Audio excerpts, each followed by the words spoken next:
Hello, I'm Derek Seagraves, and I'm the pastor at the Sanctuary of Eagle River, which is a wonderful church right on the Old Glen Highway in Eagle River, Alaska.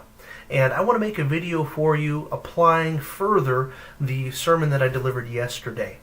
Preachers, we have to live with the sermons that we preach, and sometimes afterwards we think of an application or an illustration that we wish we would have used, and I think that's why so many pastors have blogs, so they can continue to communicate outside of the pulpit. And I don't feel like making a whole blog about it. Just going to make a video here and apply this scripture a little bit further than I did yesterday. But the sermon that I preached was broken cisterns and living waters. Again, broken cisterns and living waters. And it came from the prophecy of Jeremiah in chapter 2, verse 13. It says, "For my people have committed two evils. They have forsaken me, the fountain of living waters, and hewn them out cisterns, broken cisterns, that can hold no water." And the general gist of the message was that not only do we sometimes leave God, that's an obvious problem and sin, but we also sometimes, living with God, hew out cisterns that we can go to in a time in the future that we will leave God.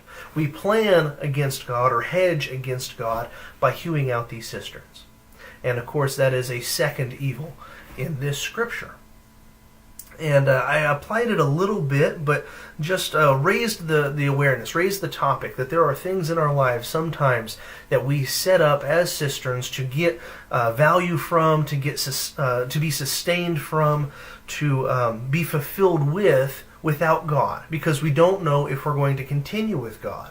We haven't decided yet that we're going to cling to God wholly, and so we hew out cisterns, and we have these other places that we can go if the fountains of living water dry up. Because Israel was promised that if they ever left this God, that drought would come.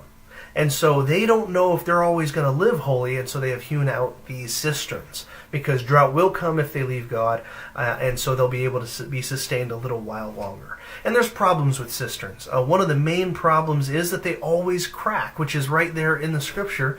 Cracked cisterns, broken cisterns that can hold no water. You can't put your faith in the things that you dig out yourself. Only God is always faithful. Only God is all-powerful and able to sustain us. And so, in doing that, we do ourselves a disservice. Another problem with cisterns is that whatever gets in them, it's very hard to get out of them. And so cisterns always became mired. They were always filled with a mud, a muck at the bottom that would settle. And it was stale, stagnant water that you would get from them, not that living water that God has promised and called himself of, a fountain of living waters.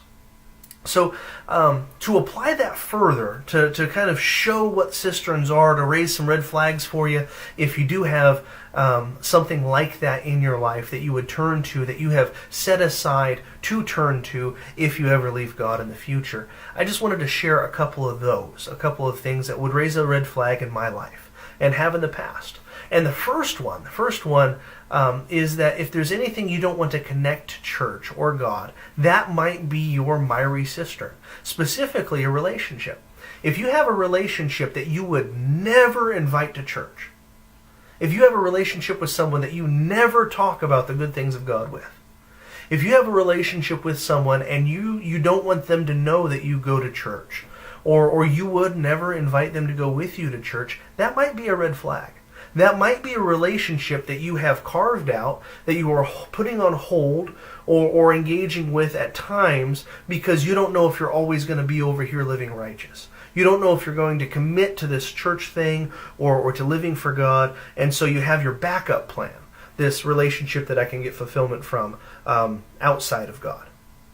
And that would be a huge red flag for me.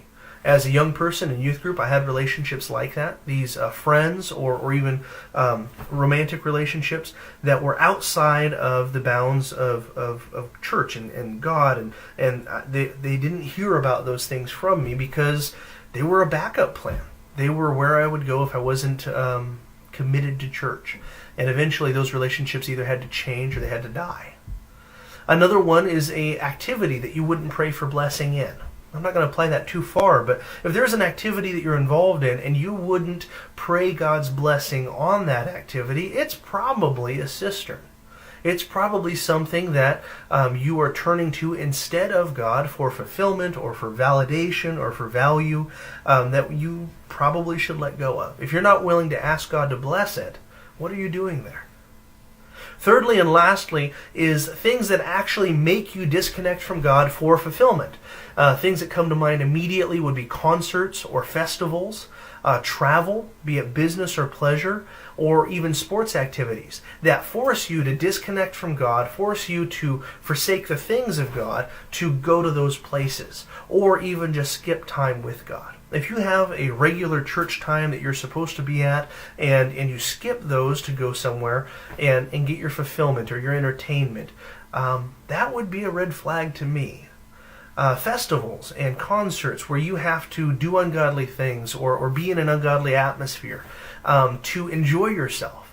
And I'm not saying there isn't enjoyment there. I'm saying that the enjoyment that you're finding there may be a cistern that God doesn't want in your life, that He wants to replace with His fountain of living waters.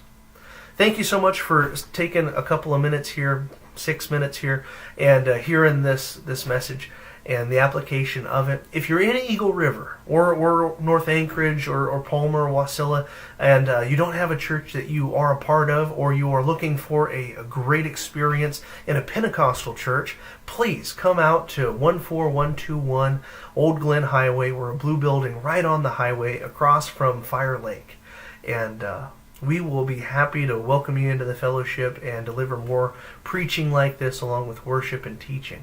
God bless you, and God bless Eagle River. Take care.